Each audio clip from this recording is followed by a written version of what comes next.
A brand new video game with the title Mario and Luigi has been released after many, many years of waiting. How is it? Is it bad? We talk about it today. Folks, welcome into the Mario Matter, your favorite Nintendo podcast, episode 113. I am your host, Nintendo YouTuber EmSwizzle. Lots to discuss today. It's always a fantastic day whenever they drop a brand new game. But before we talk about Brothership, there's a lot of cool things to discuss. So, first, we're going over some Nintendo news here in just a minute.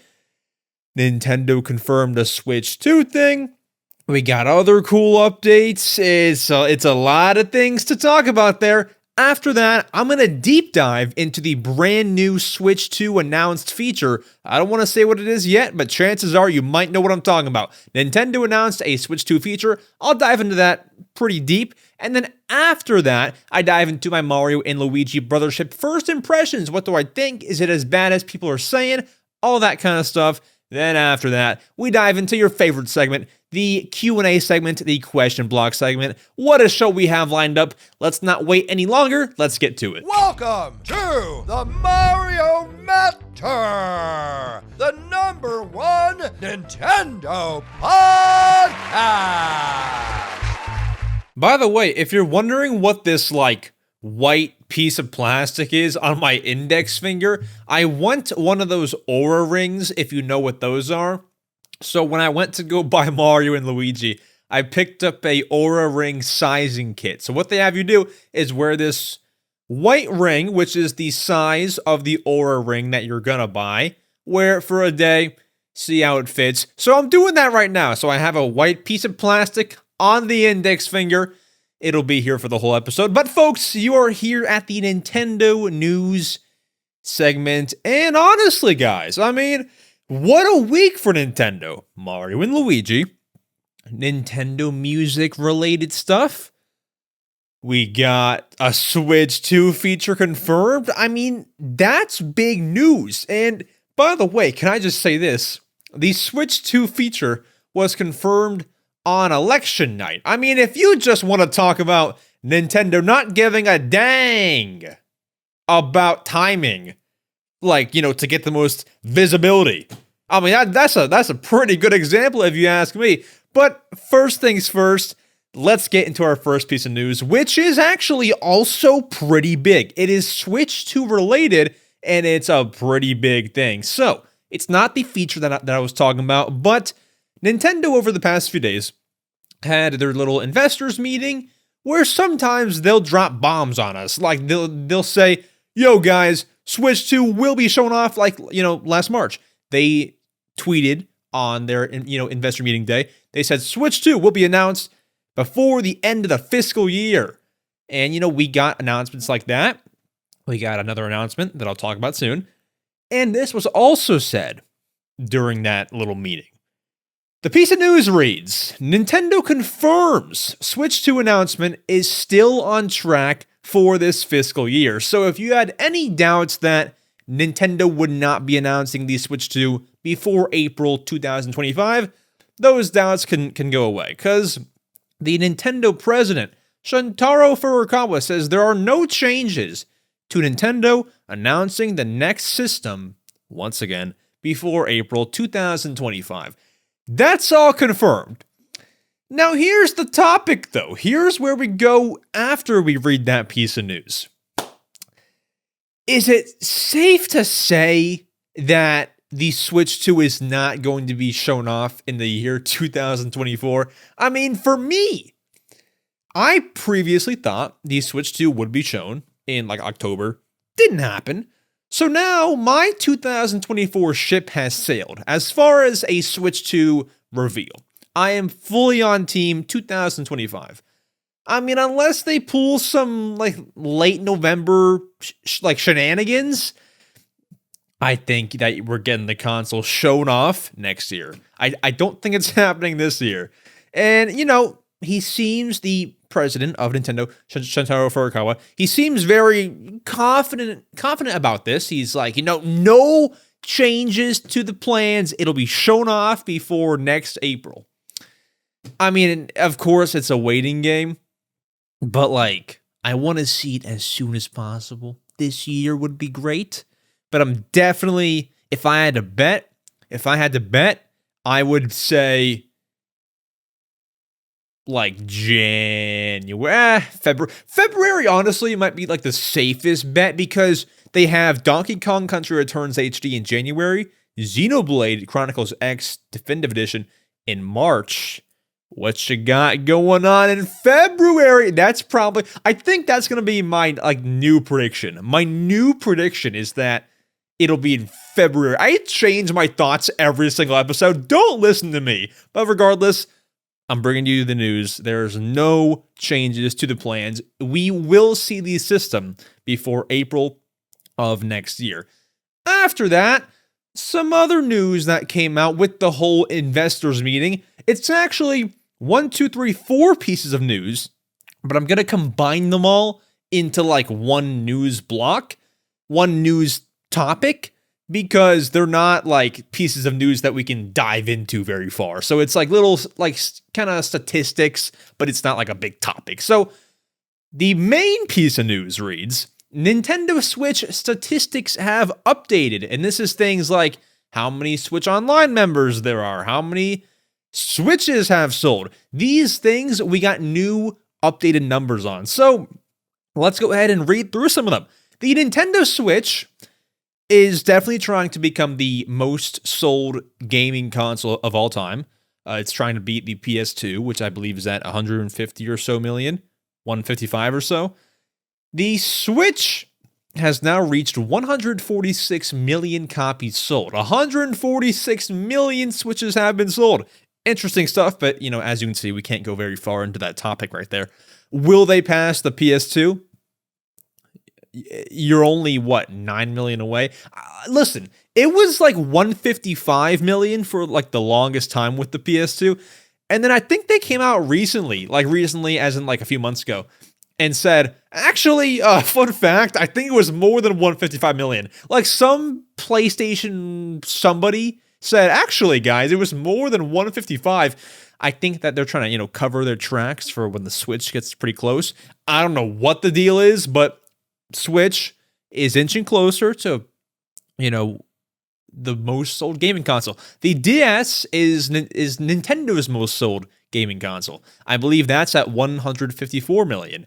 So it'll probably pass the DS, which is great. And if it passes the DS, it should pass PS2. Basically, it's probably on its way to being one of the most sold gaming consoles, if not the most sold. So awesome sauce. And also, fun new updated statistic, Nintendo Switch Online has reached over 34 million members. That is a lot of freaking people. We actually just talked about that last week with the special guest, C.com. We talked about how many Switch Online members are there actually, and we have confirmation. As of now, as of the day, well, this news broke a little while ago, but, as of the day, Thursday, November 7th, I have here 34 million members for Switch Online. So if we take the last number, 146 million Switches sold, that's what? 1/5? 1/4? 1/6? Some fraction of Switch owners. Somewhere around, I can't do math, like 1/4, 1/5? It's something, I think it's like 1/5. Anyways, a lot of people have Switch Online. I would imagine a lot of people who don't use their Switch anymore, that kind of stuff, don't have it. But I feel like most people, if you're an avid Switch player, you probably have Switch Online. So, great number. They're making bank more than they ever have off of any online service. Great move. Next little updated stat. Nintendo accounts, which you pretty much need to have a Switch, have reached 366 million. There are 366 million Nintendo accounts. Those are free to make, so obviously that number is going to be a lot higher than how many Switches have sold. These are free to make. I'm not sure why you would make one and not have a Nintendo system, but you can do that. So 366 million. I actually have 2, so I am kind of contributing there. And then also, the Switch now has 127 million players per year, meaning out of the 146 million copies that have sold, 127 million have turned the Switch on to play something in the past 365 days, to make it very simple. Big number. I know sometimes those stats are boring, but they only come out every, few months, 6 months, somewhere in that range. So it's cool to talk about it when they do come out. But we can move on to actually our next piece of news, which is also, unfortunately, a statistic here. But I did want to talk about it because it is a recent topic that we should discuss, and that is Nintendo Music. Nintendo Music has now reached over 1 million downloads, folks. Okay, listen. Another stat. I understand some people may find this boring. I wanted to make this more of like my thoughts, okay? Nintendo Music I've had for what? It released October 30th. I've had it. So what's this? Almost 2 weeks now. I'm about to sneeze. Sorry if I sneeze. October 30th, it released. I don't have to sneeze. Okay, we're good. October 30th. Oh, I have to sneeze. Oh, sorry guys. 1 second. No, I don't have to sneeze. Okay, we're good. I've been using the app on and off. I really don't find myself using it a lot though, because when I listen to music, it's either when I'm at the gym, it's when I'm just chilling. I mean, Nintendo Music, it's not really in my musical arsenal. Like when I'm at the gym, I'm not gonna turn on the Guardian theme from Zelda. I'm not gonna do that. I'm not gonna turn on 7 a.m. from Animal Crossing New Horizons. It's just not me. When I'm at the gym, I'm gonna put on Drake or Jack Harlow or something that gets you a little more pumped up, I wouldn't really listen to Nintendo Music. Now, I do understand. Say if you're walking down the street and you play some Pikmin song or something, it can be a little bit of a main character moment, a bit of a magical moment for you. But I'm just not gonna do that. So I do like Nintendo Music, but not really outside of my videos on YouTube or Nintendo games. I'll put it that way. But 1 million plus downloads, and why would you not? Why would you not download it if you have Switch Online? I wonder how many of those downloads don't have Switch Online and just have the app just to have it. I wonder, because if you don't know, you need a Switch Online membership to even use the app, so it's pretty weird. But our final piece of news is our big segment of the day. Not the biggest, but a big segment. And that is Nintendo has confirmed that the Switch 2 will be backwards compatible. Meaning, because I found out a lot of people don't know what that means. Meaning, the Switch 2 will be able to play Nintendo Switch 1 games. All those physical games that you have, Splatoon 3, Animal Crossing New Horizons, you name it, can be played on Nintendo Switch 2. That is confirmed, official by Nintendo Japan. Not some leak, not some rumor, it's real. Let's go ahead, dive into our next segment. Let me go ahead and talk about this whole thing, deep dive, my thoughts, all that kind of stuff. Let's get to it. Hello there, I'm here to interrupt the program to tell you about our launched merchandise. Yes, your favorite Nintendo podcast, The Mario Matter, has launched merch. We have t-shirts, we got stickers, we got freaking mugs, we got straw cups, we got whatever you desire, and my favorite, limited edition posters. Yes, look at this cool artwork on screen. If you're watching the video version, if you're on the audio version, you might want to click that link to EmSwizzle.shop. It is a great big Mario Matter mural type thing. Mario Matter City, I call it. These are limited edition posters, only 100. After that, they go away forever. You will never have another one in your entire life. Put it on your Christmas list. They're going quick. you might want to get in or get out now. EmSwizzle.shop. Put it in your browser. That is EmSwizzle.shop. With that said, back to the program. And if you do buy merch, I will send you a special custom video. I literally promise I can do that with the merch site. Okay, anyways, back to the program. So, Nintendo Switch 2 is confirmed to be backwards compatible with Nintendo Switch 1 software. You can play that on Switch 2. This came out, as I was saying earlier, the night of the election in America. And I'll say it again. If you want to talk about Nintendo not caring about timing for anything, oh, but Max, it was 9 a.m. It was 9 a.m. in Japan. I guess so, but like, bro, a lot of people in America are seeing that. Okay, like the timing just wasn't optimal to drop a crazy announcement like this, but it did happen on election night around 9 p.m. Eastern time.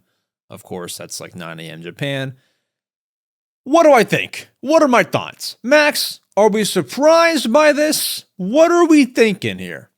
What are your thoughts? Do we like this? Absolutely we like this. And listen, backwards compatibility for anything can never be a bad thing. I don't know why, like, there are some people like, what the heck? No, this is a great thing. You would love this. So, pretty much that entire backlog of Switch games that you have are gonna stay around forever. You don't have to take all those red boxes of Switch games and like put them on a different shelf. Keep them out. They still work. Now, we have yet to find out if there will be any sorts of like upscaling and graphical upgrades to anything. We don't know that. But this is exciting regardless. We don't have to get rid of our Tears of the Kingdom box, all that kind of stuff. Now, the biggest reaction that I saw online when this came out was, let's freaking go, which is totally understandable. I thought that too. But then I saw some other things online that were like, wow, really? This is great. Which leads me to the talking point. Are we really supposed to be surprised by this? Like, was this a shocking announcement? Because to me, it was more so shocking that they just announced it out of the blue and didn't like bundle it in to the upcoming reveal trailer. It was weird that it was a Twitter announcement. That was shocking to me. But the whole backwards compatibility thing itself, not shocking to me at all. I mean, we called it, not to toot our own horn on the Mario Matter podcast, but toot freaking toot. We called this many times on the show. I mean, are we really surprised here? Because we shouldn't be. Now, very exciting stuff. As you'll know, the Wii U was backwards compatible with the Wii. The 3DS was backwards compatible with the DS, all the Game Boys, and so on and so on and so on. This is a Nintendo thing.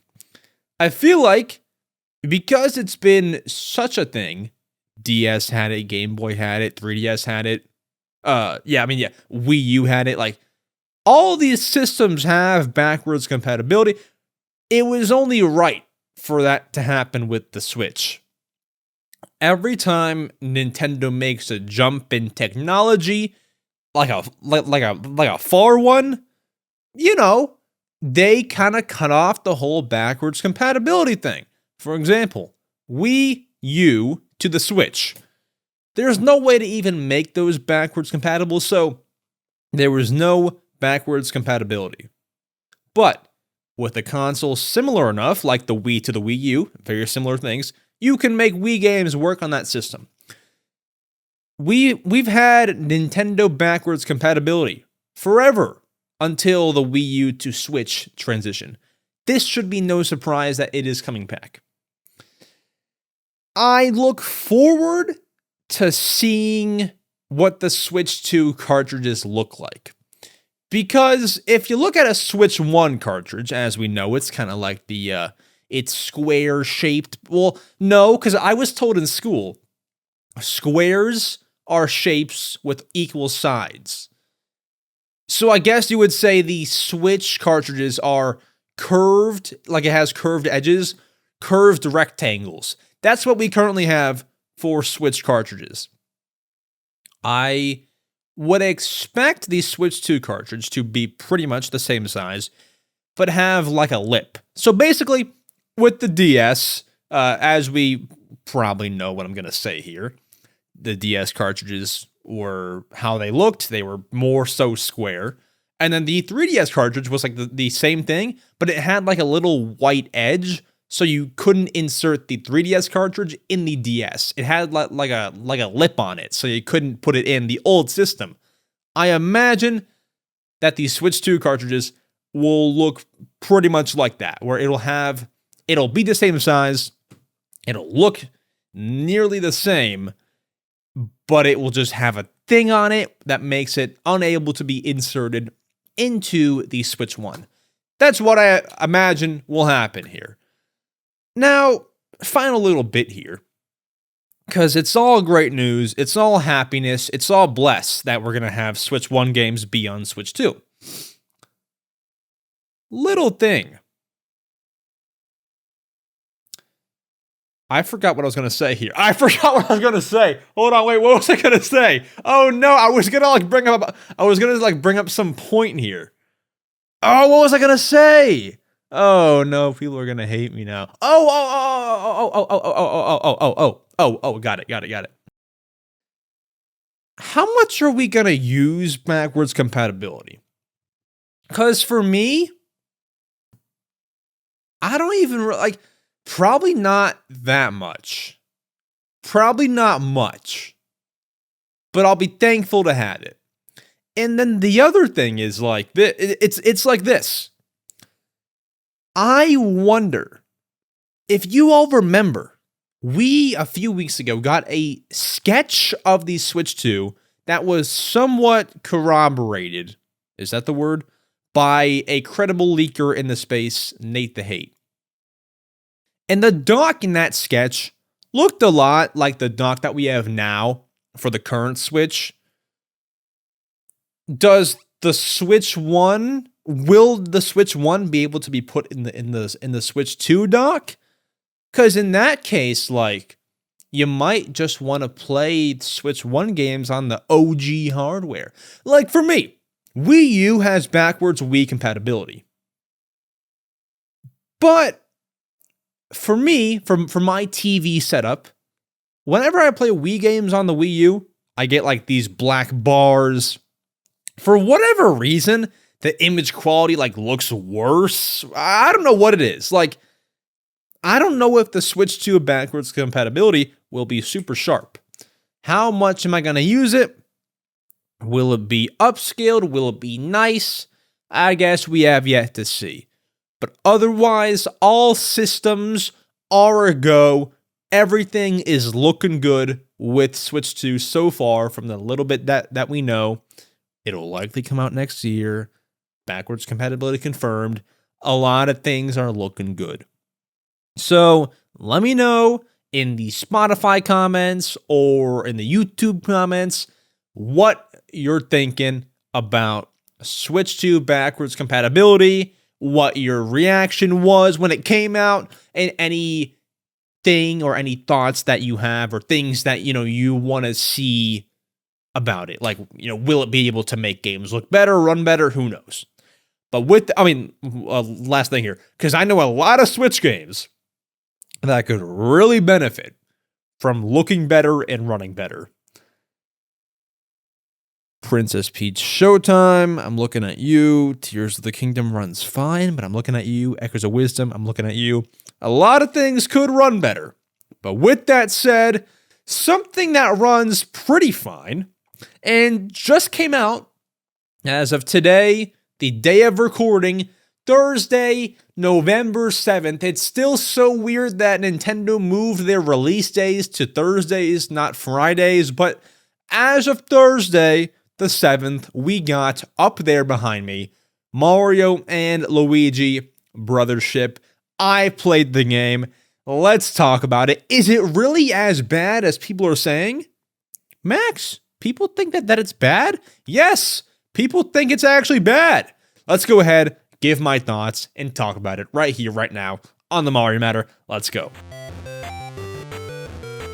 Mario and Luigi Brothership, the first Mario and Luigi game in, I want to say 6 years, because 2018, I read that we got a game. But the thing is, I saw 2018 was like the last game, but then I saw somewhere else it was in 2019. 2019, 2018, first Mario and Luigi game in 5 years, 6 years. I couldn't find a definitive answer. I'm sure that I could find one, but I didn't do much research. Mario and Luigi Brothership is out. Can I grab it? Come on. Come on. Where's... Oh, no. Grab it. I can't reach it. Okay, no, never mind. I won't grab it. But with that said, the game is out. I have played it. $59.99. Max, is it worth it? What are your thoughts? Does it live up to the hype? Is it a good Mario game? Should I buy it? All this kind of stuff. Let's go ahead and break everything down for you. So, quick context. I'm not a big Mario and Luigi person. Not because I don't like the series. I have never really gotten into the games ever. Not on the DS, not on the Game Boy, not on the 3DS. However, a few months ago, when Mario and Luigi Brothership was announced, I did go back and play Superstar Saga on the Game Boy Advance. Did not beat it, but got far enough to the point where I knew what the game was all about. So I can kind of compare back to that game when talking about Brothership, but regardless, let's talk. So I got the game from Best Buy, put it in my Switch, and I gotta say, with the whole opening cutscene and the start of the game, won't go into any spoilers here, but with everything, it's looking really good. I will say, first thing that I noticed that I could have seen beforehand, but that really, kind of set into me. I love the art style. The art style is cool. I like it. I like how Kevin Afghani, the new Mario and Luigi voice actor, is doing the lines. He has a very fresh take on everything, a fresh Mario voice. I like the first impressions here. I'm liking that. We progress a little bit into the game. Luigi is there, and now I've got Mario and Luigi. I'm trying to go through things and not spoil things. It's Mario and Luigi, and basically what the kind of game play is like is this is a RPG game. It's an RPG game where you go on an adventure pretty much with Mario and Luigi to make it as simple as possible. As simple as possible, you go on a big adventure, and the game is kind of teamwork centric where Mario and Luigi can do different things. It's, they work together, you solve puzzles, things like that. There's a lot of combat involved. It's a RPG game, as you would expect. So, still in the beginning phases, things are looking good. I like the game. I like the characters that are kind of around in the area. I will say this, though. Some of the characters that I'm talking to in the game, right?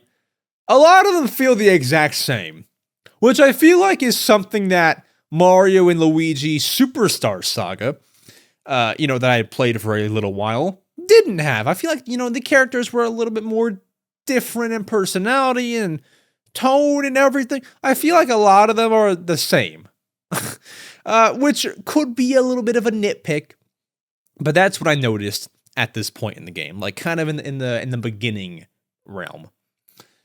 The next thing that I am beginning to pick up on as I'm playing through the game, and it's something that Nintendo has really done all year long, really all year long.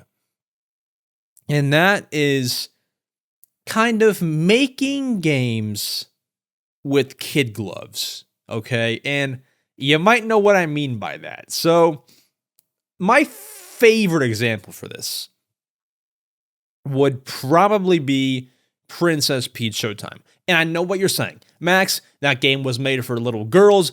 You cannot compare Mario and Luigi to that. Fair. But let me say this.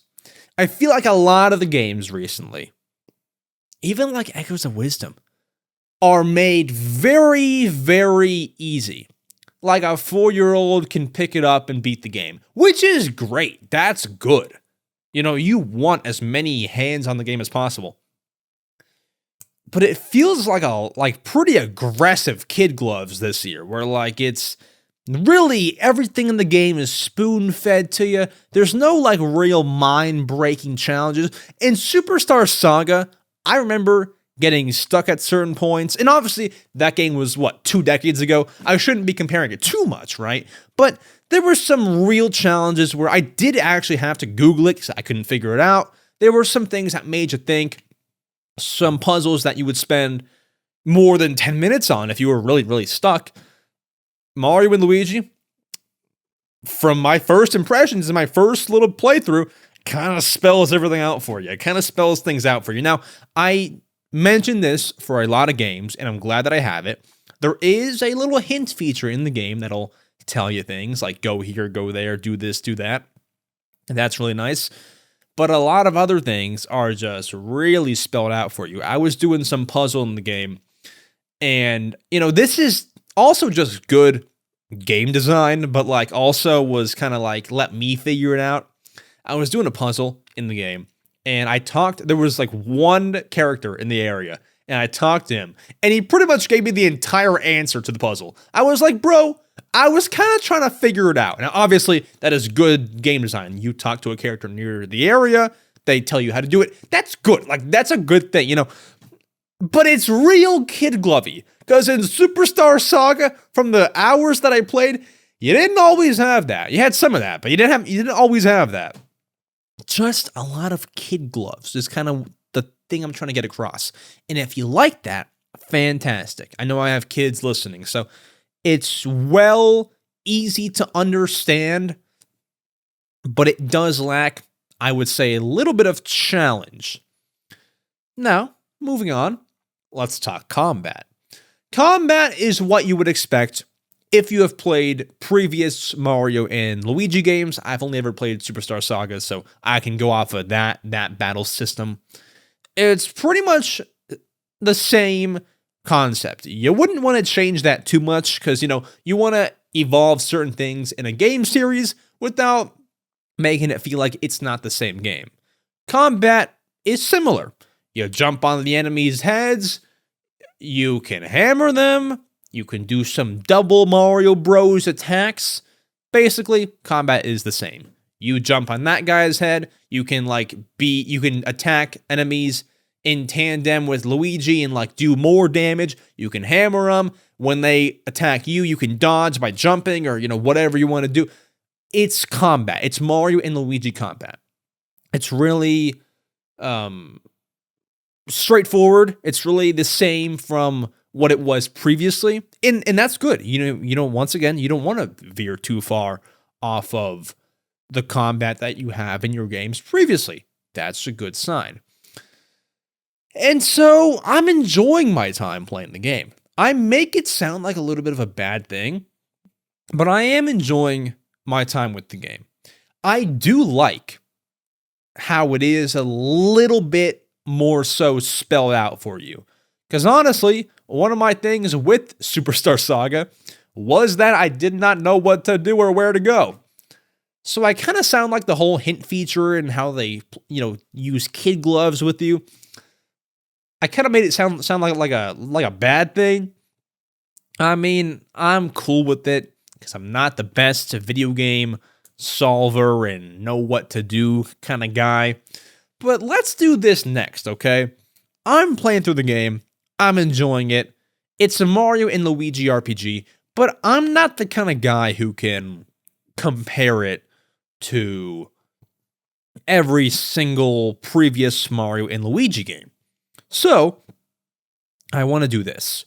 I am on Metacritic.com, and this site takes all of the reviews from press outlets, from IGN, from Nintendo Life, and puts them all into one site. And Mario and Luigi Brothership has a combined score of 79 out of 100. That might shock you because usually a lot of Mario games, be it RPGs, 2D Mario Bros. Games, sorry, I'm like kind of stuffy.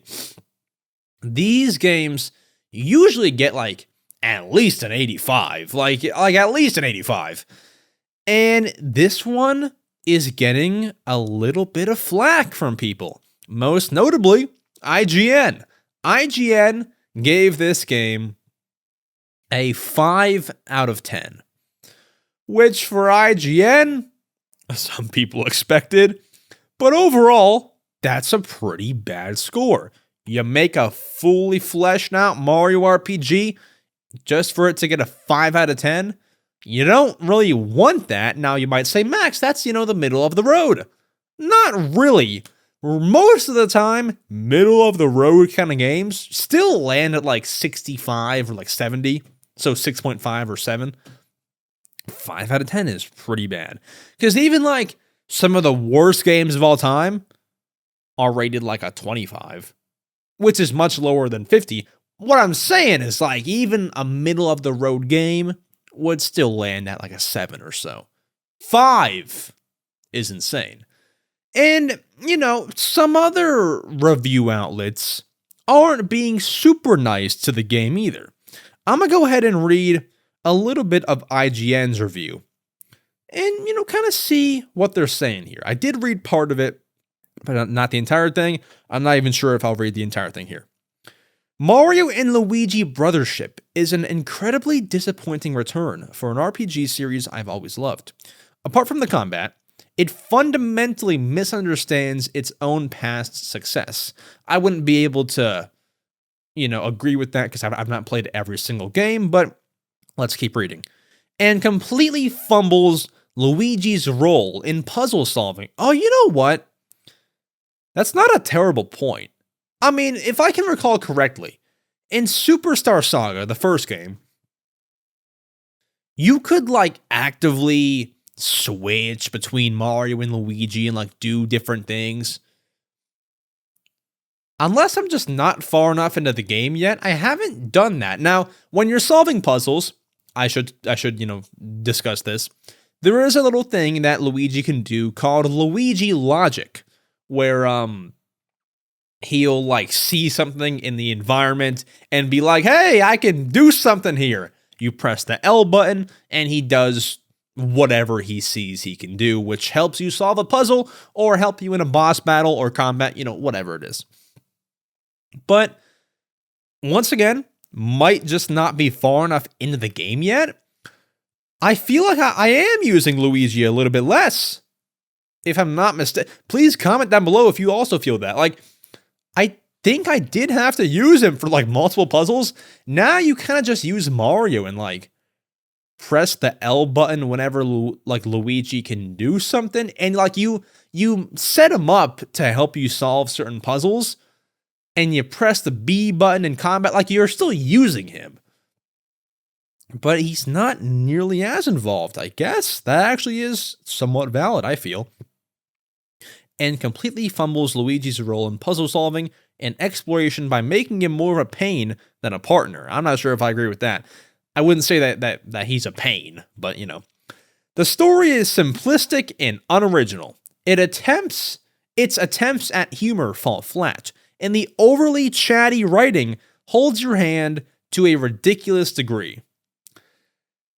I haven't experienced much of that, but I have heard that from people beyond IGN.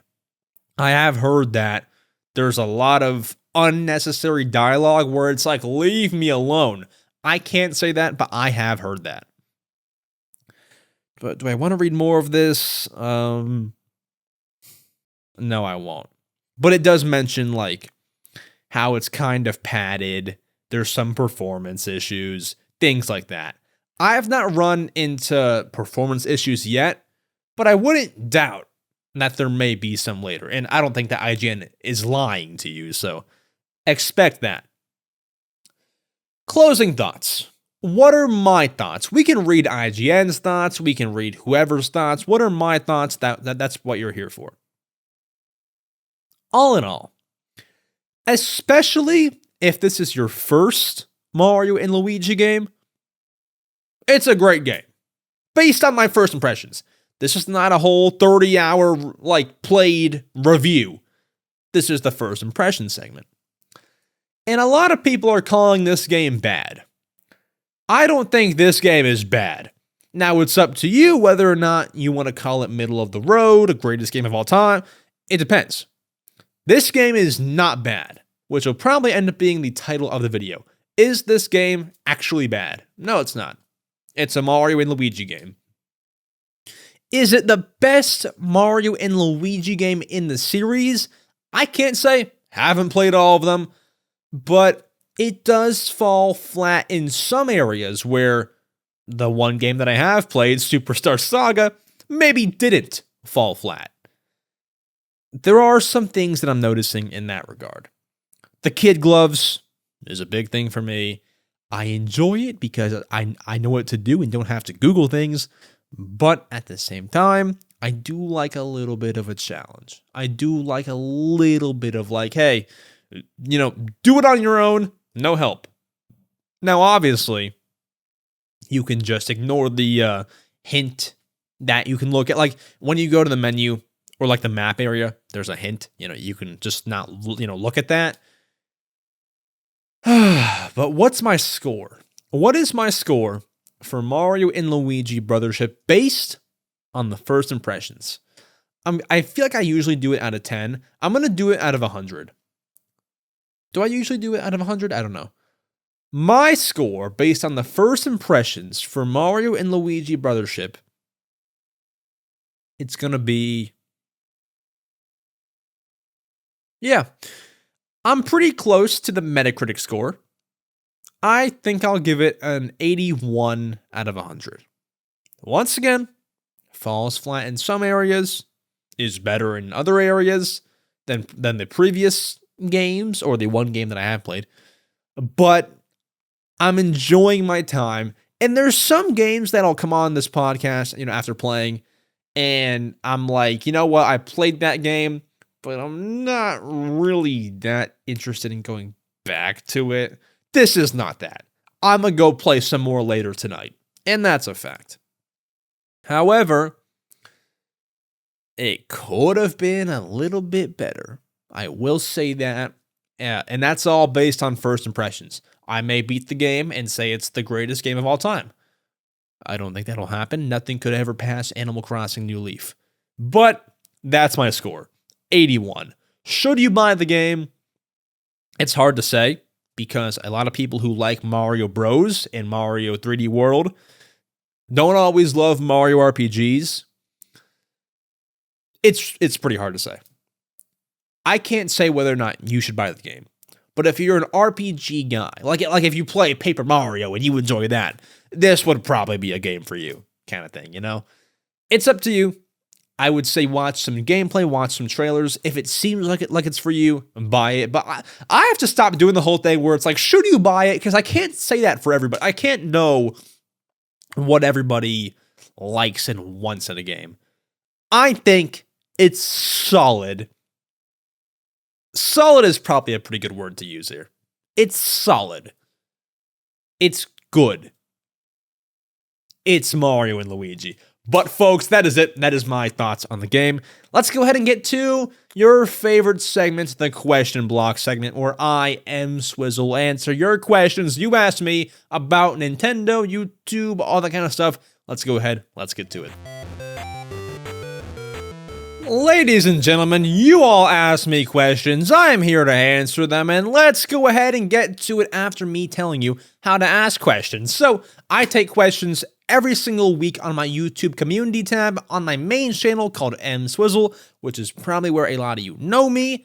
Also, in my Discord server, linked down below, you can make a free Discord account and leave your questions in the channel that is called Podcast Questions. whichever one you want, you can do so. Ask me questions there. Boom, bada bop. Our first question comes from Kaizo Mario 2639, who asks, what Mario game would you like to see remade or remastered the most? They say, I would love a Sunshine remake. Sunshine would be cool. That would be cool. I don't think that it really needs much touching up, though. I think that Mario 3D All-Stars is as good as we need from that. I think the best answer here probably is just a full-on remake, just a crazy remake, a full-on remake of Super Mario 64. And of course, you have the whole DS thing. No, give me like a switch to 4K 60 FPS Super Mario 64. Make it $40 because it's an older game. Well, I don't know, if you're fully remaking the whole thing, charge $50 for it and give me that. I would like to give you a second answer. I would also like to see Super Mario Galaxy 2 come to the Switch 1, just so we can have Galaxy 1 and 2 both re-released on the Switch 1. That would be great. And I would really just like to see those two. Probably Mario 64 first, though. Awesome. Samyar the Hedgehog. Whoa, this question here. They ask, does it get a bit boring to do this? Do what? Answer questions? This is my favorite part of the show. I don't know. To do the podcast, it doesn't get boring. And what's very telling about that is I love this podcast. I love this. I don't care how many views it gets. Obviously, doesn't get as many as the main channel. I don't care. I love doing this. I love to do this podcast here. It doesn't get boring. And what I was going to say, it's very telling because we are in the most boring part of Nintendo. No major games are coming out. Of course, we have Mario and Luigi's Echoes of Wisdom, but no 3D Mario, no 3D Zelda. We had some of that last year. But even in the most boring parts of this company, no new console reveal, no new crazy system updates. We have Nintendo Music, we have Alarmo, but those are 1 week topics. And then it's kind of gone, right? We're in the most boring part. When Switch 2 comes out, when it gets revealed, we're gonna have the most fun that we've ever had with this podcast. So much news to discuss, so many main topics to discuss. Wouldn't be shocked if this show turns into a 3-hour show. I don't want it to do that because that's a lot of editing and a lot for you to listen to. But I'll try to keep them around 1 hour. But there's going to be a lot more to discuss, and I cannot wait for that. But no, none of this gets boring. And then, that's a valid question, I guess. Sorry, I shouldn't have said I guess. That is a valid question. But no, it doesn't get boring for me. I like doing this, and that's why. What week are we in? The 47th week of the year, 46th week of the year. That's why we've never missed an episode the entire year. I love doing this podcast. If I didn't like it, I've made sure ever since I began doing YouTube Shorts, if I don't like doing something, I won't do it. Which is why you don't see me stream gameplay. I'll stream directs. I'll stream, Nintendo Museum Direct. But I won't stream gameplay anymore. I made it a thing. If I don't like to do it, I won't do it. I love the podcast. I'm going to do it. So I love doing this. Another content question. Fort Worth, Texas asks, what inspired you to make Nintendo content? Mostly, I've always loved Nintendo. I feel like that's not a secret. If it is, it's not a very well kept secret. But what got me into everything was, I would say, like what kickstarted the EmSwizzle channel is when Animal Crossing New Horizons came out. And I've told this story, so, hardcores will know this story, but I'll tell it again. When Animal Crossing New Horizons came out, of course, a big part of the game is catching fish and bugs. I went on YouTube to find these how-to guides on how to catch these fish and these bugs. And the videos, no offense, were not well made, but they had like thousands and thousands of views. So I was like, you know what? I can do this 4 times better. It wasn't actually better than theirs, but I thought I could do it better. I can do this 4 times better and get those views too. So that kickstarted my YouTube Animal Crossing journey. If you go to my main channel, EmSwizzle, there are a bunch of fish and bug guides on there from 2020. You can go check those out. They're not great. They do hold up, but they're not great. And yeah, I believe, my first ever video is how to catch a goldfish in Animal Crossing. And people go back there and comment, what do they say? Birth of a legend or whatever. And like, if you are hearing this podcast, go back there and say I'm here from episode 114 of the Mario Matter. Let me know if you go back and watch that. But yeah, just doing the fish and bug tutorials, and then that built into doing general Animal Crossing, and then after 2 years of doing that then turned into general Nintendo, and now we're here. It was Animal Crossing stuff always. Then I took a break. Then I began this podcast actually in June of 2022. Then Nintendo YouTube Shorts, and yeah, that's kind of how we're here. So awesome sauce. Supersonic Power 91 asks, what is the best memory you have when playing a video game? Can be any game. That's tough, but I got one. I'm not sure if I would say best memory, but one that I remember fondly and look back and say that was kind of like that was a fun time. Me and my brother got home from GameStop. I'm like 5. He's like, what? How many years older than me? I'm going to turn 18 this year. So he's 3 years older. So I was 5. He's like 8 or whatever. Maybe 6 and 9. I don't know. And so we get home from GameStop, and we both bought games for the Wii, I think. Or maybe I had bought a 360 game. I don't know. We both bought Wii games or something. And of course, we both want to go play them, immediately. I don't know what I bought. It might have been Sonic and the Secret Rings. I don't know. We both want to go play our games. And so what we did was, it's not a crazy story, but it's one that I look back on and it's like, wow, that was pretty fun. What we did was we set a timer on the microwave, but the microwave wasn't running. Like you could set a timer on our microwave without it actually running. And I let him go first because we set a 30-minute timer. So if he goes first, and once his 30 minutes are up, then it's my turn. The reason why I let him go first is because after the 30 minutes are up and it's my turn, he didn't set another 30-minute timer. It was mine for the rest of the night. So I just kept on playing for a few hours while he only got 30 minutes. He didn't care to set a timer for 30 minutes. He just went and did something else. I got the Wii for the whole night. If the position is, if the roles were reversed, he would have had it for the whole night. Straight finessing over here at 5 years old. So that was pretty good. Now he has his own Wii. I have my own Wii. We can do whatever we want. So thankfully, not a problem anymore, but cool beans.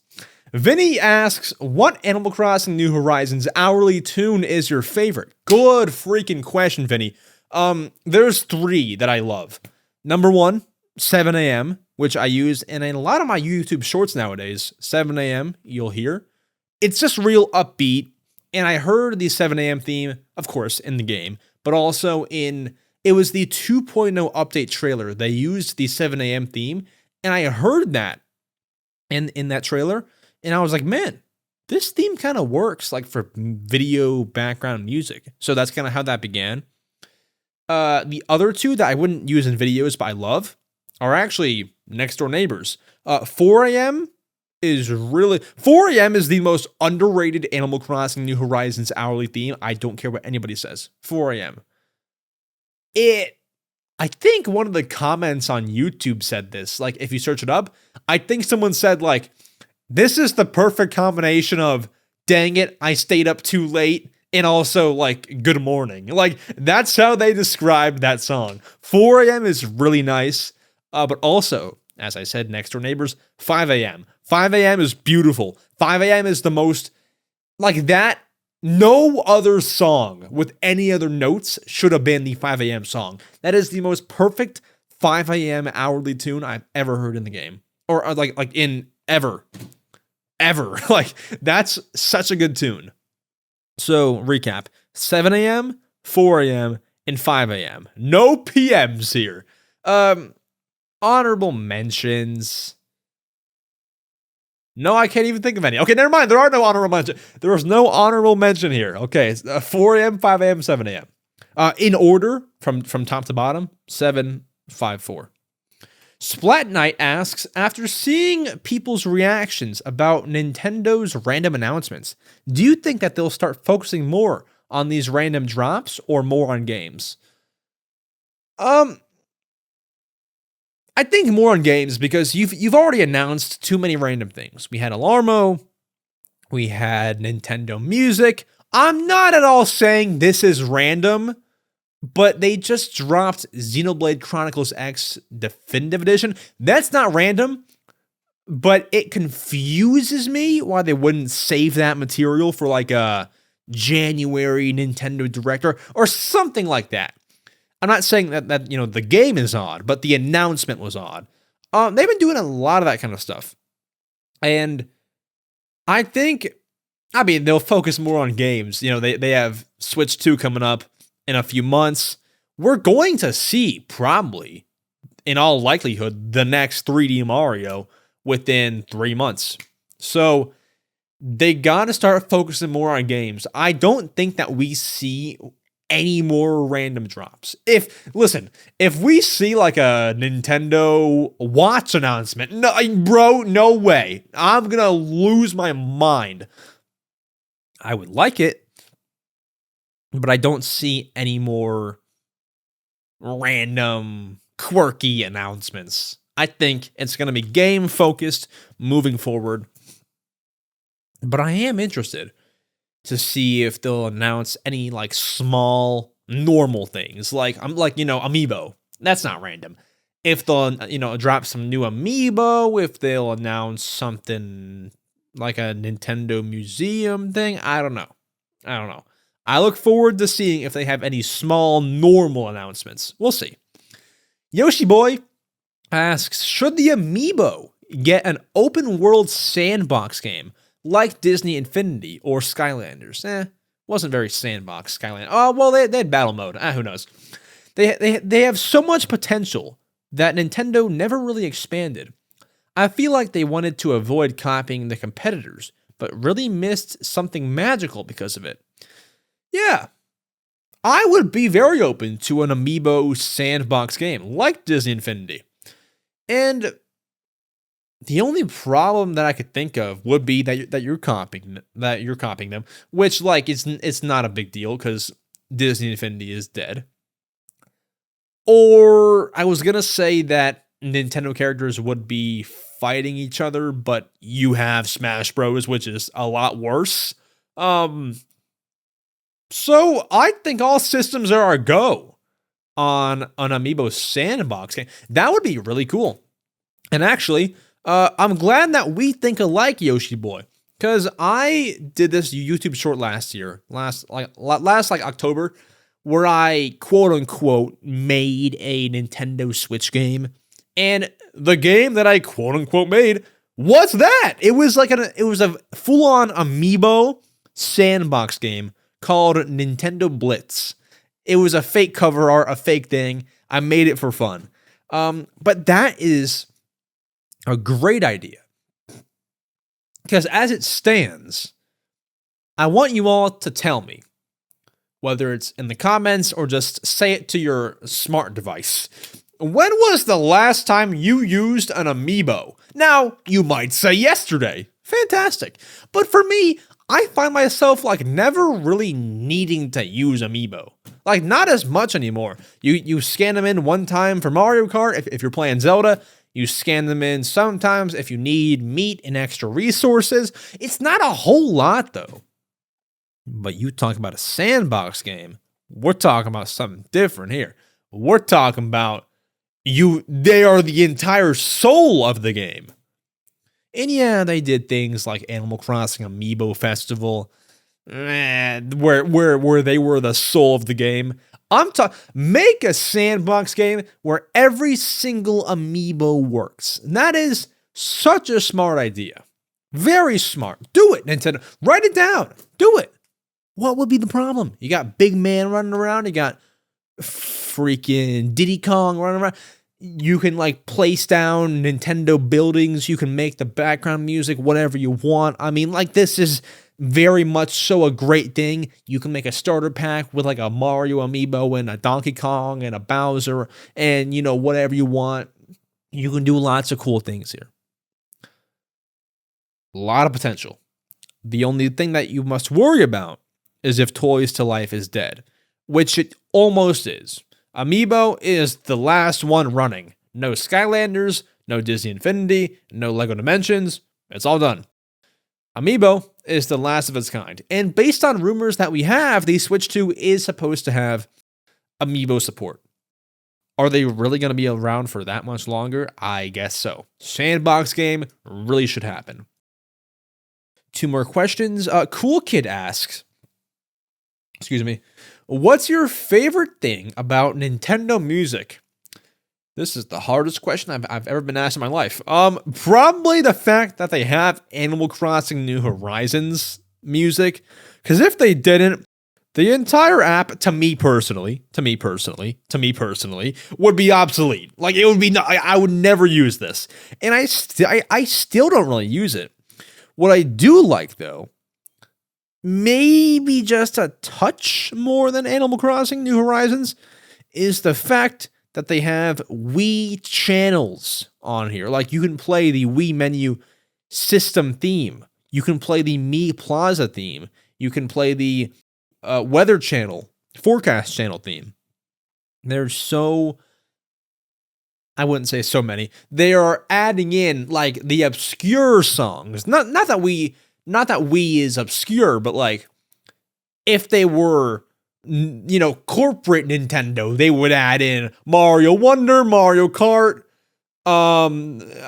Zelda Breath of the Wild, which they did, but they did take some time to add in some like lesser cared for. People care for the Wii songs, but like, you know, you would think they only put Switch stuff on there. That's not true. We got some Wii stuff, got some other stuff, Nintendogs. It's great. So I would say my favorite thing is how it's not all just Switch. It's also older songs too. I like that.